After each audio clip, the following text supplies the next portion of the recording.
আসসালামু আলাইকুম। আশা করি সকলে ভালো আছেন। আমার নাম মোহাম্মদ মাসুম আনাম শোভন। আমি পড়াশোনা করছি রাজশাহী বিশ্ববিদ্যালয়ের প্রাণ রসায়ন ও অনুপ্রাণ বিজ্ঞান বিভাগে। তো আজকের ভিডিওর টাইটেল থাম্বনেল দেখেই বুঝে গিয়েছেন যে ভিডিওটা কি বিষয়ে।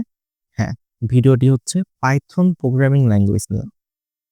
তো আজকে এটা হচ্ছে আমার ১ম ক্লাস পাইথন নিয়ে। তো আমি চাচ্ছিলাম অনেকদিন ধরেই যখন আমি ১ম বসেছিলাম তো আমি হচ্ছে মোটামুটি প্রোগ্রামিং এ আমি বলব না যে আমি অনেক দক্ষ, বাট আমি বই পড়ে অনেক আর্টিকেল ঘাটাঘাটি করে YouTube ভিডিও দেখে আমি হচ্ছে মোটামুটি প্রোগ্রামিংটা আমার নিজের আয়ত্তে নিয়ে আসি। যদিও আমি কিন্তু সিএসই বা ট্রিপল ই ব্যাকগ্রাউন্ডের স্টুডেন্ট না, বাট ছোটবেলা থেকে আমার ইচ্ছা ছিল যে কম্পিউটার সায়েন্স নিয়ে পড়াশোনা করার। বাট আ আবার একই সাথে বায়োলজিক্যাল সায়েন্সও ভালো লাগতো। তো এই নিয়ে আমি হচ্ছে বায়োকেমিস্ট্রি অ্যান্ড মলিকুলার বায়োলজি ডিপার্টমেন্টে অ্যাডমিট হই এবং অন্যদিকে আমি আমার স্কিল হিসেবে আমার যে ইচ্ছাগুলো ছিল যে HTML শেখা বা হচ্ছে ওয়েব ডেভেলপমেন্ট শেখা বা হচ্ছে ওই পাইথন শেখা বা অন্যান্য কাজগুলো এগুলোর প্রতি আমার আগ্রহ থেকেই যায় এবং আস্তে এগুলো আমি আয়ত্তে নিয়ে আসি বা এই স্কিলগুলো অর্জন করি। তো আজকে আমি চাচ্ছিলাম যে একদম সহজ ভাষায় মানে আমি যেটা দেখলাম বাংলাতে খুব একটা পাইথন নিয়ে বা হচ্ছে HTML নিয়ে আছে, বাট পাইথন নিয়ে খুব একটা মেশিন লার্নিং নিয়ে ডেটা এনালাইসিস নিয়ে খুব একটা বেশি ভালো ভিডিও নাই। তো আমার ইচ্ছা যে হচ্ছে এটা নিয়ে পূর্ণাঙ্গ একটা ভিডিও বানাতে। যে আমি চিন্তা ভাবনা করেছি পাইথন নিয়ে আমি ৪ টা সিরিজ লঞ্চ করব। তো এটা নিয়ে আমি আস্তে কথা বলি, সমস্যা নেই। তো ১ম এ আজকের ভিডিওটা কিন্তু খুব একটা লং করব না। যেহেতু ফার্স্ট ভিডিও চেষ্টা করব খুব শর্ট এর মধ্যে শেষ করার। আজকে শুধুমাত্র ইন্ট্রোডাকশন পার্ট থাকবে। যে পাইথন কি? পাইথন আমরা কেন ইউজ করব? অন্য কোনো প্রোগ্রামিং ল্যাঙ্গুয়েজ কেন ইউজ করব না? এ নিয়ে। তো পাইথন নিয়ে আমি কি আবিষ্কার করছে, কোথায় আবিষ্কার করা হয়, কিভাবে আবিষ্কার হইছে, এরকম থিওরিটিক্যাল বিষয়গুলো আমরা আসলে ইগনোর করব। এগুলো আমাদের তেমন একটা কাজে আসবে না। যদি কারো জানতে ইচ্ছা করে আপনারা একটু উইকিপিডিয়াতে দেখে নিবেন বা কোনো YouTube ভিডিও দেখে নিবেন এটা নিয়ে। তো আমি মূলত যে জিনিসগুলো জানা লাগে, বেসিক কিছু জিনিসপত্র জানাই লাগে। তো পাইথন আমরা কেন শিখব? আমরা চাইলে তো HTML শিখতে পারতাম, CSS শিখতে পারতাম বা আমরা চাইলে C++ শিখতে পারতাম। বাট পাইথনই কেন? পাইথন শেখার মূল কারণ হচ্ছে আমার কাছে যেটা মনে হয় এটা একটা অনেকটা কেমন? এটা হচ্ছে ধারাবাহিকতা বজায় রাখে পাইথনটা। মানে আপনি এটা অনেকটা গ্রামারের মতো। ইংলিশ গ্রামার বা বাংলা ব্যাকরণের মতো। যে এটার আ যে হচ্ছে অ্যালগরিদম সেটা হচ্ছে স্ট্রেইট ফরওয়ার্ড। আপনি যদি কোন কিছু মিস করেন মাঝখানে বা এটার হচ্ছে অ্যালগরিদমটা মিস করেন বা কোন একটা ল্যাঙ্গুয়েজ এ ত্রুটি করেন তাহলে কিন্তু এটা আল্টিমেটলি রেজাল্ট দিবে না। মানে একটার পর একটা সুন্দর মতো সাজানো, একটার সাথে আরেকটা কানেক্টেড এই আরকি। এটার জন্য আমার কাছে এটা ভালো লেগেছে এবং সহজ ভাষা। আপনি একটা প্রোগ্রামিং ল্যাঙ্গুয়েজ HTML দেয়া হোক, CSS দেয়া হোক, C++ দেয়া হোক, আপনি দেখে কিন্তু বুঝতে পারবেন না। বাট পাইথন এর মধ্যে যে ল্যাঙ্গুয়েজ গুলো ইউস করা হয় যেমন হচ্ছে ইনপুট, প্রিন্ট বা এই টাইপের জিনিসগুলা আপনাকে যখন দেওয়া হবে আপনি এটা দেখে বলে দিতে পারবেন যে আসলে এটা কি বোঝানো হয়েছে বা কি চাওয়া হয়েছে। একদম ইজি। তারপরে হচ্ছে cross platform. So cross platform তো এবার আসি ক্রস প্ল্যাটফর্ম নিয়ে। ক্রস প্ল্যাটফর্ম বলতে বোঝানো হচ্ছে যে এটা আমরা দেখব আস্তে যখন আমি ওয়েব পেজটা রান করব। ক্রস প্ল্যাটফর্ম বলতে বোঝানো হচ্ছে যে পাইথন যে আপনি রান করাবেন সেটার জন্য আপনি এটা চাইলে উইন্ডোজেও করতে পারেন, এটা আপনি লিনাক্সেও করতে পারেন, ইউনিক্সে করতে পারেন বা ম্যাকেও করতে পারেন। এটা সব প্ল্যাটফর্মে এটা করা যায়।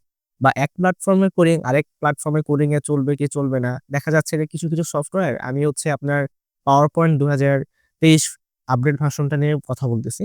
তো এটা দিয়ে যদি আপনি কোন একটা প্রেজেন্টেশন ফাইল তৈরি করেন, এটা কি আপনার হচ্ছে যে মর্ফ ট্রানজিশন থাকে। মর্ফ ট্রানজিশনটা ইউজ করলেন আপনি যখন এটা ২০১৬ ভার্সনে নিয়ে যাবেন দেখবেন যে সাপোর্ট খাবে না বা মর্ফ ট্রানজিশনটা কাজ করবে না। বা কিছু ফিচার আছে যেটা লেটেস্ট ভার্সনে থাকে, পুরোনো ভার্সনে আপনি ওটা ইউজ করতে পারবেন না।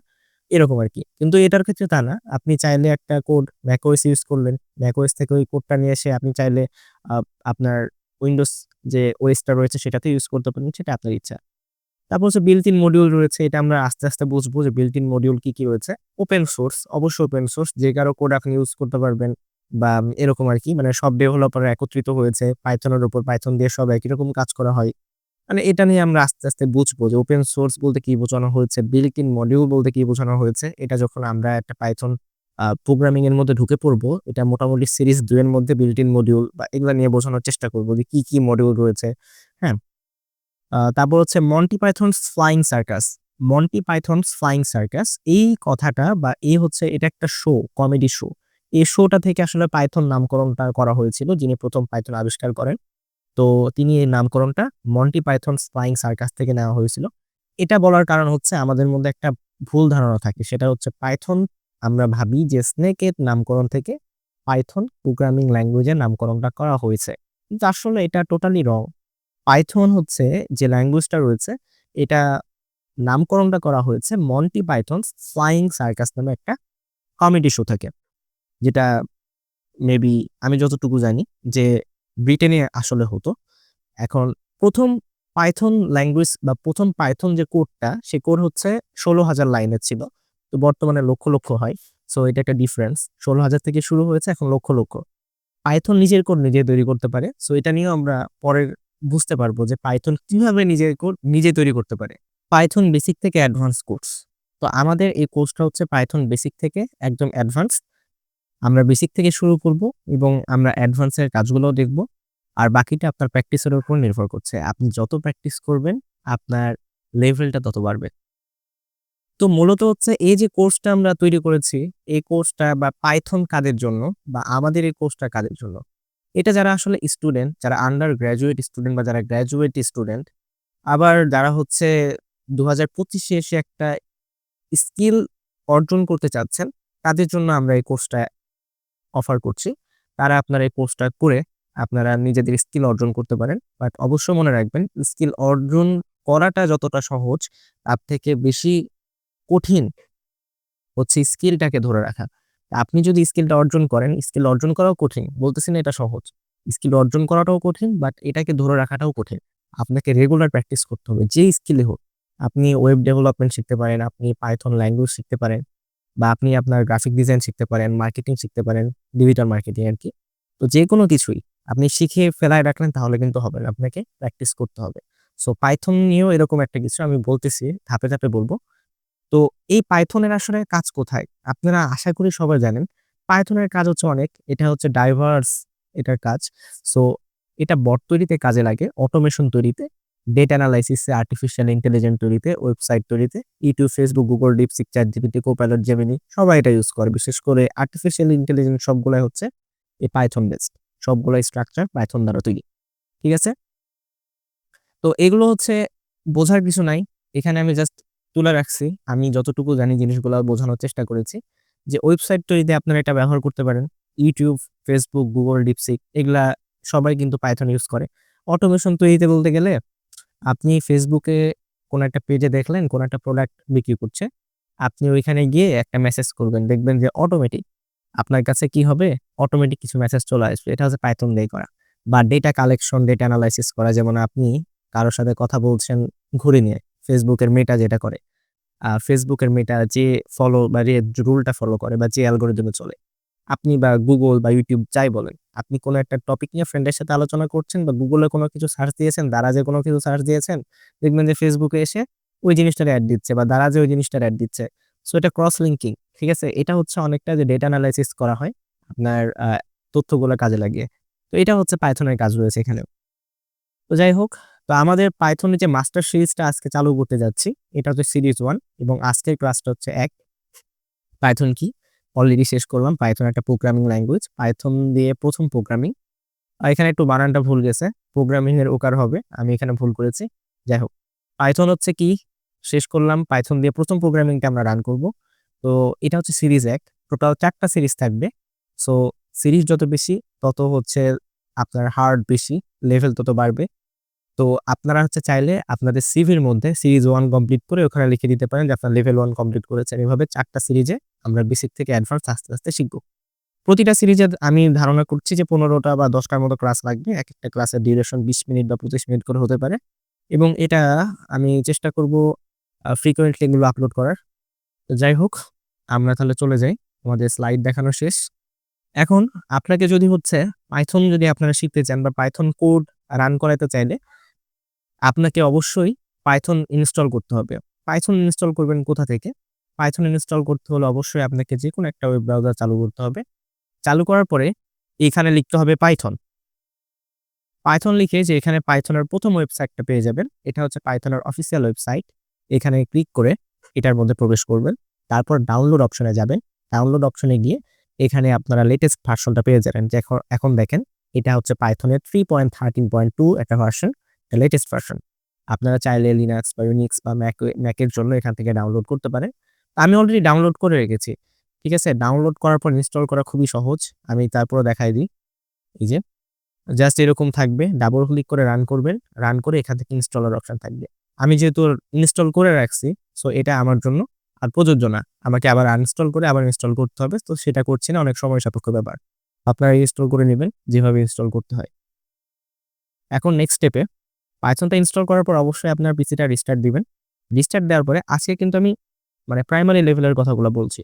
নেক্সট ভিডিও থেকে আমরা হচ্ছে এটার যে সকল হচ্ছে ইন্টিগ্রেটেড সফটওয়্যার লাগে সেগুলো নিয়ে আলোচনা করব বা আর কি সফটওয়্যার প্রয়োজন পাশাপাশি সেগুলো নিয়ে আলোচনা করব। তো এটা করবেন। তারপরে হচ্ছে কম্পিউটারের একটা বেসিক জিনিস জানা দরকার। সেটা হচ্ছে ২ রকম ইন্টারফেস আমরা ইউজ করি। একটা হচ্ছে গ্রাফিক্যাল ইউজার ইন্টারফেস, যেটা হচ্ছে আপনারা মাউস দিয়ে যদি কোনো কিছুর উপর ডাবল ক্লিক করি তখন সফটওয়্যারটা ওপেন হয়। আবার ক্রস বাটনে ক্লিক করলে সফটওয়্যারটা ক্লোজ হয়, বা কোনো ফাইলের নাম আমরা যদি হচ্ছে চেঞ্জ করে অন্য কোনো নাম বসাতে চাই, মানে রিনেম করতে চাইলে আমরা জাস্ট মাউসের ফাইলটা ক্লিক করে রাইটের ডান সাইডে ক্লিক করে রিনেম ক্লিক করলে রিনেম হয়, ডিলিট করলে ডিলিট হয়। এটা হচ্ছে গ্রাফিক্যাল ইউজার ইন্টারফেস। মানে আমরা গ্রাফিক্যালি কাজটা করছি। মাউস ইউজ করে কাজটা করছি। আরেকটা হচ্ছে কমান্ড। মানে এটাও একটা কমান্ড দেওয়া। আরেকটা কমান্ড দেওয়া যায় টাইপ করার মাধ্যমে। অনেকটা এআই এর মতো।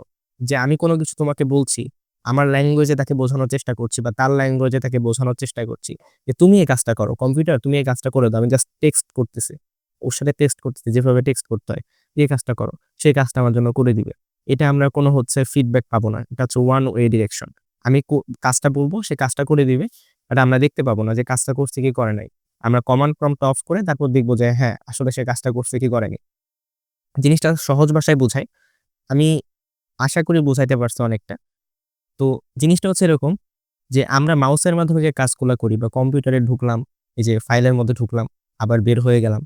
আবার দিস পিসিতে ঢুকলাম, আবার বের হয়ে গেলাম, বা কোনো একটা ভলিউমে ঢুকলাম, কোনো ভিডিওর অন করলাম বা কোনো অ্যাপ্লিকেশন রান করাইলাম। এটা হচ্ছে মাউসের মাধ্যমে করছি এবং এটা সরাসরি আমাদেরকে ফিডব্যাক দেখাচ্ছে যে এটা ওপেন হচ্ছে নাকি ওপেন হচ্ছে না, নাকি এরর হচ্ছে এই। আর আরেকটা আছে যে যেটা টেক্সট বেসড। এই কম্পিউটারের কাজই এটা, বাট এটা টেক্সট বেসড। এটা কিভাবে করে? জাস্ট উইন্ডোজ আর ক্লিক করতে হবে। এখানে লিখতে হবে সিএমটি। ঠিক আছে? এন্টার প্রেস করলে এই যে চলে আসলো। এটাকে বলা হয় command prompt. Administrator command prompt. ঠিক আছে? আরেকটা এই যে কর্টনা সার্চ বাটনে যদি COMM কমান্ড প্রম্পট লিখি তো চলে আসবে এটা। তো এটা হচ্ছে কমান্ড প্রম্পট। একটা ক্লোজ করি। তো এটা মূলত ডিফল্ট পাথ আপনার হচ্ছে কম্পিউটারের ইউজার পাথটা থাকে। যেমন ইউজার মাসুম আনাম শোভন আমার কম্পিউটারের নাম এটা। তো এটা হচ্ছে আমার কমান্ড প্রম্পট। এখানে আপনি কম্পিউটারকে যেটা করতে বলবেন সেটাই করবে। বাট এটার জন্য কিছু কোড আছে। যেমন সিডি, ডিআইআর, আইপি কনফিগ, এগুলোর একেকটা কাজ আছে। তো এই কাজগুলা সবগুলা লাগবে না। বিশেষ করে সিডির প্রয়োজন আছে আমাদের। এটা আমরা আস্তে, আস্তে করব। আপনার যেহেতু পাইথন ইনস্টল করা শেষ, তো আমরা কিন্তু পাইথনটাকে এখানে এটা ব্যবহার করে কমান্ড প্রম্পটটা ব্যবহার করে কিন্তু পাইথনের কোড কিন্তু আমরা রাইট করব। পাইথনের কোডটা রিড করব এটার মাধ্যমেই, বা এটাকে আমরা টার্মিনালও বলতে পারি। কমান্ড প্রম্পটও বলে, টার্মিনালও বলে। এটার মাধ্যমে করব। তো এখন আপনার কাছে মনে হচ্ছে আপনি পাইথন ইনস্টল করলেন, তাহলে পাইথনের সফটওয়্যার কোথায় গেল? যেটার মাধ্যমে আপনারা কোড লিখবেন। আসলে পাইথন যে অ্যাপ্লিকেশনটা ডাউনলোড করলাম, এটা একটা প্রোগ্রাম বেসড। এটা আসলে প্রোগ্রাম। এটা একটা প্যারাসাইটের মতো। যেটা আপনার কম্পিউটারের সিস্টেমের সাথে লিঙ্ক আপ হয়ে গেল। পাইথন ইনস্টল করলেন মানে আপনার কম্পিউটারে পাইথন আর আপনার কম্পিউটার বা আপনার সিস্টেমটা ইন্টার রিলেশনশিপ এ গেছে, বা এটা হচ্ছে লিঙ্কড আপ হইছে। এখন কম্পিউটারের প্রোগ্রামের মাধ্যমে বা কম্পিউটারের এই কমান্ড প্রম্পটের মাধ্যমে আপনাকে পাইথন কোডগুলা করতে হবে। ঠিক আছে? তো এটা আপাতত হচ্ছে কম্পিউটার ফর্মে আছে বা কম্পিউটারের কাজের জন্য এটা অ্যাক্টিভ আছে। এটাকে যদি আপনি পাইথনে অ্যাক্টিভেটেড করতে চান, তাহলে PY লিখতে হবে। PY লিখে এন্টার ক্লিক করলে এই যে পাইথন রান হয়ে গেল। এখানে দেখতে পাচ্ছেন পাইথনের আপনার যে ভার্সনটা ইউজ করতেছেন সেটাও শো করবে। একই সাথে হচ্ছে এখানে যে ৩ টা হচ্ছে পিঙ্ক ডট দেখতে পাচ্ছেন বা ৩ টা অ্যারো দেখতে পাচ্ছেন, এটার মাধ্যমে হচ্ছে বোঝানো হলো যে আপনার পাইথন কোডটা শুরু হয়েছে। আপনি এখানে যা লিখবেন তা এখন কোড হতে শুরু করবে। তো আমরা ১ম কোডটা শিখব প্রিন্ট দিয়ে, মানে কোনো কিছু ডিসপ্লেতে শো করানো। আপনি কোনো কিছু ইনপুট করবেন, সেটা ডিসপ্লেতে শো হবে। তো এটার কোডটা হচ্ছে PRINT, প্রিন্ট। এটাকে বলা হয় ফাংশন। তো প্রতিটা ফাংশন লেখার পরে অবশ্যই ফার্স্ট ব্র্যাকেট দিতে হয়। তারপর হচ্ছে কোটেশন মার্ক, যে কোড যেটাকে আমরা বলি, এই কোটেশন মার্ক দিতে হবে। তারপরে আপনি ভেতরে যা কিছু লিখবেন সেটাই প্রিন্ট হয়ে যাবে বা সেটাই হচ্ছে আউটপুট হিসেবে শো হবে। তো আমি এখানে লিখলাম কমন একটা শব্দ বা সেন্টেন্স আরকি। হ্যালো বাংলাদেশ। ঠিক আছে? আমি ছোট বা শর্ট ফর্মে লিখলাম। আবার কোটেশন মার্ক অফ করে দিলাম। তারপরে হচ্ছে ফার্স্ট ব্র্যাকেট ক্লোজ করলাম। এখন আমরা যদি এন্টার প্রেস করি, দেখেন এই যে এটা হচ্ছে আউটপুট হ্যালো বিডি। এটা কিন্তু চলে আসছে। মানে কোটেশন মার্কের মধ্যে যেটা লিখবো সেটাই চলে আসবে। বাট এখানে কিন্তু ভুল করা যাবে না। আপনাকে ফার্স্ট ব্র্যাকেট দিতে হবে, কোটেশন মার্ক দিতেই হবে। নাহলে কিন্তু হবে না। আবার দেখেন প্রিন্টার কিন্তু টা বড় হাতের দেওয়া যাবে না। অবশ্যই ছোট হাতে দিতে হবে। বড় হাতে দিলে কিন্তু কাজ করবে না। আমি দেখাই প্রিন্ট সবকিছু ঠিকঠাকভাবে লিখলাম। দেখেন আমার কিন্তু এখানে ভুল বলছে যে আমার একটা জায়গায় নাকি ভুল গেছে। কোথায় ভুল গেছে? এই যে টা বড় হাতের দিলাম। তার মানে এই ক্ষেত্রে সবগুলা ছোট হাতের হবে। মানে আপনার যে ফাংশনগুলো আছে, ফাংশনগুলা হচ্ছে একটা অ্যালগরিদমের মতো, সূত্রের মতো। এইটা আপনাকে ঠিক রাখতে হবে। প্রিন্ট লিখলাম, ফার্স্ট ব্র্যাকেট মাস্ট এবং ভেতরে অবশ্যই কোটেশন মার্ক দিতে হবে। দিয়ে আপনি যেটা লিখবেন, যেমন আমি লিখলাম হচ্ছে আমার নাম লিখলাম।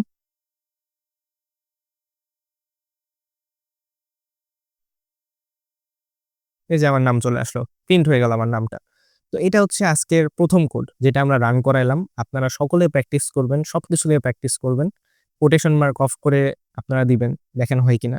আরেকটা মাধ্যমে কোড করা যায় সেটা হচ্ছে প্রিন্ট লিখলেন। একটা হচ্ছে ফার্স্ট ব্র্যাকেট দিলেন। ওই কোটেশন মার্ক ডাবলটা না দিয়ে সিঙ্গেলটা দিয়েও আপনারা করতে পারেন। যেমন আমার নিকনেমটা লিখলাম। লিখে হচ্ছে ব্র্যাকেট ক্লোজ করলাম, এন্টার করলাম, চলে আসবে। হয় ডাবল কোটেশন দিলে ডাবল কোটেশনটাই দিবেন। আর যদি সিঙ্গেলটা দিতে হয় সিঙ্গেলটাই দিবেন। ডাবল আর সিঙ্গেল মিক্সড করবেন না। ঠিক আছে? একটা কোডের মধ্যে ডাবল সিঙ্গেল মিক্সড করবেন না। হয় ডাবল দিলে ডাবল, নাহলে সিঙ্গেল দিলে সিঙ্গেল। এটা ছিল হচ্ছে ফার্স্ট কোড। এখন প্রশ্ন হচ্ছে যে কোথাও যদি আপনি ভুল করেন সেটা এডিট করবেন কিভাবে, আনডু করবেন কিভাবে? তো এটা আসলে উপায় নাই। আসলে এডিট বা আনডু রিডও করা যায় না বা ডিলিটও করা যায় না। আপনাকে আবার শুরু করতে হলে নিচ থেকে আরেকটি স্পেস দিন এন্টার দিয়ে নিচ থেকে শুরু করতে হবে। না হলে পুরোটা কেটে দিয়ে আবার ১ম থেকে শুরু করতে হবে। এখন প্রশ্ন হচ্ছে তাহলে আমি কিভাবে করব? কিভাবে এডিট করব? বা একটা বড় কোড আমি লিখলাম। তাহলে বড় কোডটাকে আমি কোথাও যদি ছোটখাটো ভুল করে ফেলি, মানুষ মাত্রই ভুল করে। তাহলে এই বড় কোডটার মধ্যে আমি ছোট সেই ভুলটাকে কিভাবে শুধরাবো? এটা সামান্য একটা বিষয় যে একটা বড় কোড লিখলেন, অনেক বড়। আপনার হচ্ছে ১,০০০ কোড লিখলেন। তার মধ্যে একটা কোড ভুল হয়ে গেল আনফরচুনেটলি। সেটা এডিট করবেন কিভাবে? তো আসলে এটার সাথে আরো একটা জিনিস ইউজ করা হয় সেটা হচ্ছে নোটপ্যাড।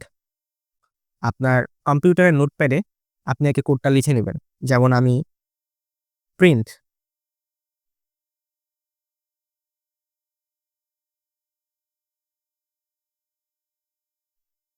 হ্যালো বাংলাদেশ এটা লিখলাম। লিখে হচ্ছে ব্র্যাকেট ক্লোজ করলাম। এটা হচ্ছে পাইথন কোড একটা। এটাকে আমি হচ্ছে ফাইল, এটাকে সেভ করবেন। নোটপ্যাডে লিখে এটাকে সেভ এস করবেন। সেভ এস করে আপনি ডেস্কটপের মধ্যে বা যেকোনো জায়গায় রাখবেন। সেভের টাইপটা অবশ্যই কিন্তু অল ফাইল করে আপনার এখানে একটা ফাইলের নাম দিয়ে দিবেন। যেমন আমি লিখলাম ফার্স্ট, আচ্ছা আমি লিখলাম হচ্ছে কোড। কোড লিখে আমি এটা ডট পিওয়াই লিখবেন। পিওয়াই মিনস পাইথনের এক্সটেনশন এটা। ডট পিওয়াই লিখে এটা সেভ করবেন। তো দেখেন এই যে এখানে একটা কোড আমার হয়ে গেছে। আমি একটা টেক্সট ফাইল বা একটা পাইথন ফাইল সেভ করলাম। যেখানে হচ্ছে পাইথনের লোগো দেখে বুঝতে পারছেন এটা পাইথন ফাইল। এটাতে ডাবল ক্লিক করলে কিন্তু কোনো কিছুই হবে না। তো এটা কিভাবে আপনি ওপেন করবেন? আপনাকে আবার সেই টার্মিনালে যেতে হবে। সিএমডি তে যেতে হবে। এটাকে টার্মিনালও বলে। দিয়ে আপনি পাইথন অন করবেন। পাইথন না। সবার পাইথন অন করার আগে যে কাজটা করতে হবে আপনাকে ওই ফাইলটা ওপেন করতে হবে। ফাইলটা ওপেন করার নিয়মটা হচ্ছে ফার্স্টে কম্পিউটার ফরম্যাটে থাকবে। আপনি পাইথন ফর্মে নিবেন না কমান্ড প্রম্পটটাকে। সিডি লিখবেন। সিডি মিনস আপনি কোন ডিরেকশনে যেতে চান সেটা। স্পেস দিয়ে আমি এটা ডেস্কটপে রাখছি, সো আপনি এখানে ডেস্কটপ লিখে দিবেন। বা আপনি যদি অন্য কোথাও রাখেন ডাউনলোডের মধ্যে বা ডকুমেন্টের মধ্যে আপনি ওটা লিখে দিবেন। আমি ডেস্কটপের মধ্যে যেহেতু রাখছি, সো আমি ডেস্কটপ লিখে এন্টার করলাম। সো এখন আমার ডেস্কটপটা সিলেক্ট হয়ে আছে। এখন ডেস্কটপের মধ্যে আমি যে ফাইলটা চাচ্ছি ওই ফাইলের নামটা লিখে আমি যদি এন্টার করি তাহলে কিন্তু ফাইলটা ওপেন হবে। তো আমি এখানে লিখলাম হচ্ছে ফার্স্টে আপনি যে প্রোগ্রাম, সে প্রোগ্রামের বা কোন প্রোগ্রামের মাধ্যমে আপনি রান করাইতে চাচ্ছেন। তো আমি পাইথন প্রোগ্রামের মাধ্যমে রান করাইতে চাচ্ছি। আপনি পাইথন লিখবেন। পাইথন লিখার পরে আপনারা স্পেস দিয়ে ফাইলের নামটা লিখবেন। কোড ডট পি ওয়াই দিয়ে এন্টার করবেন। চলে আসলো হ্যালো বাংলাদেশ। এখন পাইথন কেন লিখতে হলো? কারণ আমার এটা এইচটিএমএল ফাইলও হতে পারে বা আমি এটা সিএসএস ফাইলও হতে পারে বা যেকোনো ফাইল হতে পারে। এখন কি ফাইল সেটাকে আমাকে কম্পিউটারকে বলে দিতে হবে। কম্পিউটার কিন্তু নিজ ইচ্ছায় অনেক কাজই করতে পারে। বাট আমাদেরকে কমান্ড দিতে হবে যে তুমি পাইথনে এটা ওপেন করো। তার জন্য ফার্স্টে আমি পাইথন লিখলাম, তারপরে আমাদের ফাইলের এক্সটেনশন সহ নামটা লিখে দিলাম। লিখে দিয়ে এন্টার করার সাথে, সাথে এটা ওপেন হয়ে গেল। যদি কোনো জায়গায় এরর থাকতো তাহলে কিন্তু এটা শো করতো না। এরর দেখাতো। তখন আমরা বুঝতাম যে না এখানে কোনো একটা প্রবলেম আছে। তখন এটাকে আমরা চেঞ্জ করতাম। এটা হচ্ছে যে ওপেন উইথ আমরা হচ্ছে টেক্সট এডিটরের মাধ্যমে ঢুকে আমরা এটাকে কি করতাম? নোটপ্যাডের মাধ্যমে ঢুকে আমরা এটাকে এডিট করতাম। এডিট করে আবার সেভ করতাম। যেমন আমি দেখাই আরেকবার। হ্যালো বাংলাদেশ থেকে আমি একটা কোটেশনটা তুলে দিলাম। তুলে দিয়ে এটাকে সেভ করলাম। ঠিক আছে? সেভ হয়ে গেল। তো আমরা হচ্ছে কমান্ড প্রম্পটকে আবার বলব যে সিডি কোন ডিরেকশনে সরি ডেস্কটপ তো সিলেক্ট হয়ে আছে। আমি আবার লিখলাম Python, Python code dot PY. দেখেন এখানে কিন্তু হচ্ছে আমার এখানে রং দেখাচ্ছে। তার মানে আমার কোডটা ভুল হইছে। আমি কিন্তু আসলে কোডটা এডিট করে একটু ভুল করে দিছি। দেখেন তাহলে এভাবে। প্রতিটা কাজ আপনাকে এভাবে করতে হবে। আপনারা চেষ্টা করেন একে, একে করে একটা ফাইল ক্রিয়েট করেন ফার্স্টে। ফার্স্টে চেষ্টা করেন আপনি কমান্ড প্রম্পটে এসে এই যে আ পিওয়াই দিয়ে আপনারা পাইথন কোড লেখা শুরু করেন এখানে। অনেকগুলো করবেন। আপনার ফ্যামিলির সবার নাম এভাবে প্রিন্ট করেন। প্রিন্ট করতে থাকেন, প্রিন্ট করতে থাকেন। করার পরে তারপর যে কাজটা করবেন এই যে একটু বড় কিছু প্যারাগ্রাফ লেখার চেষ্টা করেন। কিভাবে প্যারাগ্রাফ লেখার চেষ্টা করবেন? নোটপ্যাড অন করেন। নোটপ্যাড অন করে এখানে লিখেন প্রিন্ট, প্রিন্ট লিখে আপনি হচ্ছে ফার্স্ট ব্র্যাকেট দিয়ে কোটেশন মার্ক দিয়ে আপনি এখানে একটা প্যারাগ্রাফ লিখে দেন বড় করে। দিয়ে কোটেশন মার্ক অফ অবশ্যই করবেন। ফার্স্ট ব্র্যাকেট ক্লোজ অবশ্যই করবেন। করে এটাকে ফাইল সেভ এস করে আপনি এটাকে সেভ করেন। অল ফাইল দিবেন। দিয়ে এটা ফাইলের নাম দিবেন এবং একটা ভালো ডিরেক্টরিতে রাখবেন। দিস পিসিতে রাখতে পারেন, ডেস্কটপে রাখতে পারেন, যেকোনো জায়গায় রাখতে পারেন। যেটা দিয়ে আপনি সহজে অ্যাক্সেস করতে পারবেন। যেখানে নাম লিখে ডট পিওয়াই, ডট পিওয়াই দিয়ে আপনি এটাকে সেভ করেন। সেভ করার পরে আপনি আবার কমান্ড প্রম্পটে যান। কমান্ড প্রম্পটটা যদি পাইথন ফর্মে থাকে তাহলে এটাকে ক্লোজ করে দিন। ক্লোজ করে দিয়ে আপনি এটাকে আবার অন করুন। অন করে আপনি এখানে লিখুন সিডি মানে যে হচ্ছে ডিরেক্টরিতে যেতে পারছেন। আমি যেহেতু ডেস্কটপে রাখছি ডেস্কটপ, আপনি যদি ডাউনলোডে রাখেন তাহলে ডাউনলোডে যাবেন বা কোনো নিউ ভলিউমে যেতে চাইলে নিউ ভলিউমে রাখবেন। সো এই আরকি এভাবে। তো আমি ডেস্কটপে রাখছি। তো আমি ডেস্কটপে যাব। ডেস্কটপ, সো ডেস্কটপ অন হলো। ডেস্কটপে রাখবেন আপনারা চেষ্টা করবেন। এটা সহজ, ইজি। এজন্য আমি ডেস্কটপে রাখি। তারপরে যে কোডটা রান করতে চাচ্ছেন, সে কোডটা রান করান। যেমন আমি হচ্ছে অ্যারিথমেটিক আ একটা কোড রান করি। পাইথন, তারপর হচ্ছে arithmetic2.py এটা অন করে একটু এই যে প্লিজ টাইপ অ্যান ইন্টিজার ৫, ৪ এই যে যোগ করে দিচ্ছে। কত সুন্দর! যোগের আমি একটা পাইথন কোড রান করছিলাম। কিভাবে ২ টা নাম্বার যোগ করে। নেক্সট ক্লাসে এগুলো দেখাবো। নেক্সট ক্লাসের টপিকটা হচ্ছে এই যে বারবার কমান্ড প্রম্পট দিয়ে কোনো একটা ফাইল ওপেন করা, নোটপ্যাডে লিখা অনেক ঝামেলার ব্যাপার, অনেক সময় সাপেক্ষ। সো এই সময়টা কিভাবে কমানো যায় এর থেকে ইজিয়েস্ট ওয়ে কি আছে সেগুলো নিয়ে আলোচনা করা। আজকের ভিডিওটা এ পর্যন্তই। আগামী ক্লাসে আমরা নতুন একটা টপিক নিয়ে শুরু করব। যে টপিকটা দেখাইলাম যে ডেটা নিয়ে আমরা কাজ করব। সো আজকে এ পর্যন্ত ভিডিওটা ভালো লাগলে অবশ্যই লাইক করবেন এবং অবশ্যই যদি মনে হয় যে শেয়ার করলে কেউ উপকৃত হবে শেয়ার করবেন। আল্লাহ হাফেজ।